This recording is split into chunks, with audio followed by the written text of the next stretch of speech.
Hello, sports card collectors and investors. Thanks for joining me again for another episode. Today I'm going to be talking about the top quarterbacks that were chosen last night in the first round of the NFL draft and which ones I think are going to be the best potential investment opportunities. Let me first say I apologize again. Did a video yesterday. I mentioned I do have poison ivy, and somehow I managed to get it around my eyes, so I have it actually on my eyelids, both eyelids with poison ivy. So I'm looking a little jacked up. Appreciate you sticking with me through this video while we kind of get through this. But first off, I'm pumped just from the NFL draft last night. I'm a big New Orleans Saints fan. I was surprised that they ended up taking Cesar Ruiz with the 24th pick. He is the Michigan center, which we had drafted Eric McCoy last year, a center who played pretty well for us. So I'm assuming that one of those two guys is going to flex over to right guard or left guard, I guess, if we have injury. But anyway, I guess it's never the most sexy pick going offensive line, but it's probably a good way to build the team from the ground up, from the foundation, the offensive and defensive line. So happy there. But anyway, let's get to the topic at hand. The quarterbacks, are the big investments in NFL football cards. Those are the ones, not to say people don't collect and invest in running backs and receivers and so forth, but QBs really drive that market. So, as we look at this year's draft, I'll be honest, I wasn't super psyched about many of these prospects.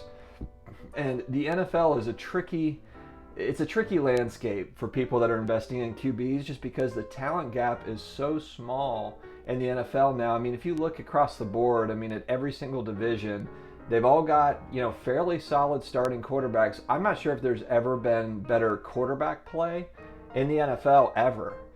So as we're looking to invest, that can be very difficult. And so I would say as a rule of thumb in general, unless you are a buy and hold investor that just wants to keep guys for years and years and years, I think you have to have the mindset of when a player gets hot, you have to move to sell fairly quickly. If they have a 2 or 3 game span where they're red hot and they're hyped up by the media and their prices double or they go up 25, 30, 40%, 100%, then you have to be ready to move and sell those. So you have to have kind of a short attention span as far as holding on to players. You've got to be ready to move very quickly when selling these. So anyway, we're going to talk about, first off, Joe Burrow, number 1.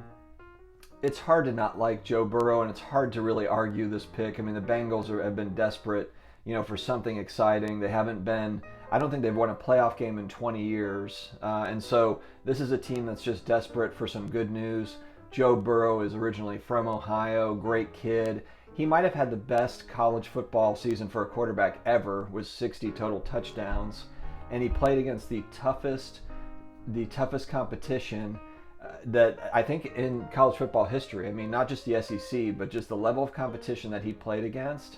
And you could say he had amazing wide receivers at his disposal, which is true. He had some incredible receivers, but he did not have an incredible offensive line. So that's something that I look at. And one reason why I'm not as crazy on Tua is because he had elite offensive lineman play, whereas Joe Burrow really did not. He had to improvise. If you really watch his games, he had to improvise a lot. He had to make plays with his legs. He wasn't just sitting back there all day with all day to throw, finding guys wide open. That was not how the season went for Joe. He had to make things happen. So just talking about Joe Burrow, I really like him. I think his card prices are going to be high just because he is the number 1 overall pick. He does have a lot of hype. Do not get stuck holding Draft Prism's football. And I know that others, will probably, say the same thing, but Draft Picks is very popular right now and as we lead up to the season. But the second that there are cards that come out with Joe Burrow in a Bengals uniform, those draft pick prices go way, way down. So unless it's a 101, it's a very, very rare draft picks card, sell it. Sell it immediately. Sell it as soon as possible over the next few weeks if you haven't already. Okay, so Joe Burrow, yes, I would say that he's a guy, assuming that his card prices are not through the roof. I think that that's something that you really have to watch. And I, wait for Prism, wait for these other, these optic sets to come out. and zero in on the sets that are very popular for Burrow, he would be a guy that I would say is a yes as far as investment goes, unless the pricing is insane, unless the pricing comes and there's so much hype built up that they've got a built-in Super Bowl win within the pricing. If that's the case, then you have to just wait. You have to hold out and wait for better prices, maybe next off season. Next, I'm going to talk about Tua. So I am not bullish on Tua. And a lot of people argue with me. I just his injury history is long, and and that is against college level competition. He's now going to be playing against grown men killers essentially, and he's going to have I think he's going to have a tough time. Miami, I think, is on the they're rebounding. They're on the rise, and they're not in the toughest division now that Tom Brady is out of New England. But still, they don't really have the best offensive line. They don't have a lot of weapons on offense. I think that he's going to struggle the first year or two. So my point is I don't think this year is the year to buy Tua cards. I think we go through this next coming season and then next off season, maybe see where we're at there at that point. But I think he's going to struggle his first year. And so if you're hot on Tua, I would say hold out through this season. And then in the following off season, that would be a time to go in on Tua, in my opinion. But to be honest, I'm not going to invest in Tua. I'm concerned about the injury history. I just don't know if he can hack it at the NFL level. So we'll see. Next up, I've got Justin Herbert. I like Justin Herbert. I know that there's some worries about him maybe being too introverted or something and not being able to lead a team. He's going to a Chargers team that is not a bad football team. They have a lot of nice pieces in place. I really like Anthony Lynn, the head coach. I think that they can make some moves. Their division is not getting any easier. I mean, outside of the Chiefs being there, the Broncos, I think, are kind of on the rise. And so I think that, again, I think that Herbert will have kind of, a little bit of an uphill climb. But the thing with him is I think he's going to get an opportunity to start. So, if he does start, have a few good games, and can build some momentum, then I think that his cards, there's some opportunities in his cards. And again, it's just going to depend too on where pricing starts out with these guys. Don't buy the college uniform stuff. Wait until we get to, Prism and Optic, and we get to some of the hotter sets where they're in their pro uniform. But I like Herbert over the long run. I think that he can be a good NFL player, and I think there will be opportunities to flip over the next couple of years with him.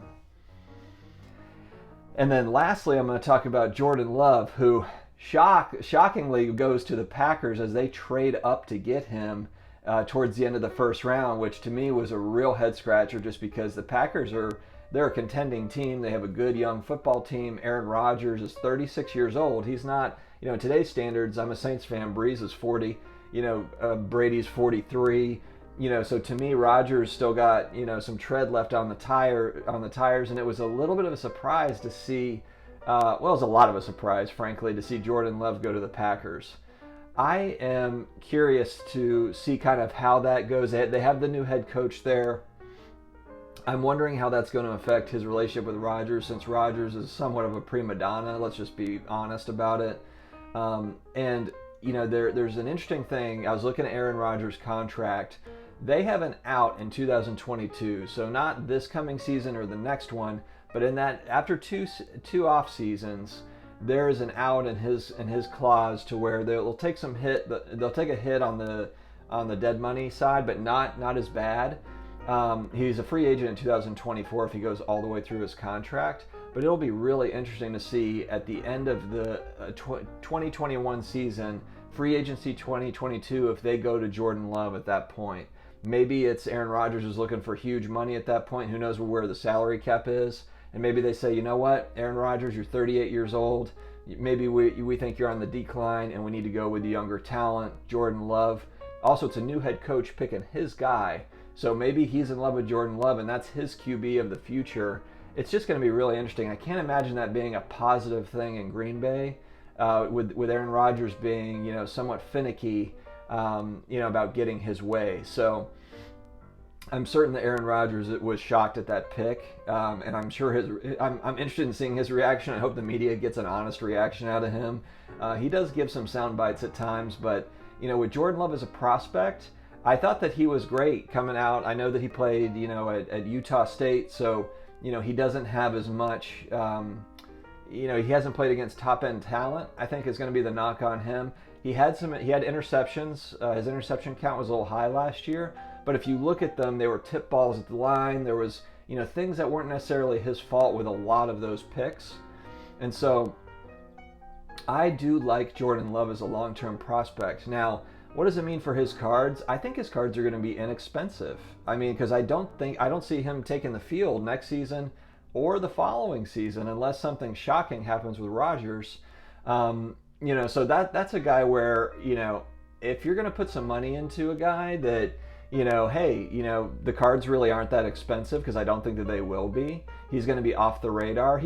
If you think about all the, the hot quarterbacks in the league, a backup quarterback in Green Bay that doesn't see any time really behind Rodgers for the next at least 12 to 18 months, his cards should be very available and inexpensive. So that's one, if you're willing to wait a few years, at the end of next season or in the middle of this, as his like Silver Prism comes out, I can't imagine it being expensive. If it is, don't buy it. But that's one that I would go in on if you believe in Jordan Love and you think that and if you're patient, if you can hold out for a few years to get a good solid return.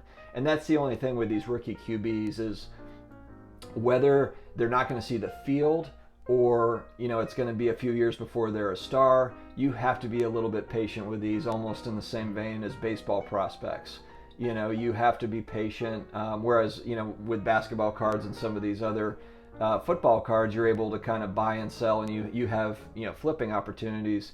Rookie QBs, you might have some flipping opportunities in the next 12 months, but the real gains are going to be if you can hold for a few years. But there is risk associated with that too. They might never pan out. So something to keep an eye out for. These guys, I am not hot on this QB class in general, this first round class. I don't think that there's a bunch of amazing prospects out of these four. I'm just, I really like Joe Burrow as being a really solid NFL starter. And then the rest are kind of wait and see. Honestly, out of the four, Jordan Love was my second over Justin Herbert and Tua as being a top tier NFL talent, possibly elite star. So we'll have to just see how this thing plays out. I mean, there's misses every year at QB in the draft, and who knows, maybe there's some later round QBs that are going to surprise. So it's really interesting. Let me know in the comments what you guys think. If there's, I obviously this is highly debatable. I just want us to get the conversation started. But I appreciate you joining me, and I'm excited to hear what you guys think. And please subscribe and stay tuned for the next video. Thanks.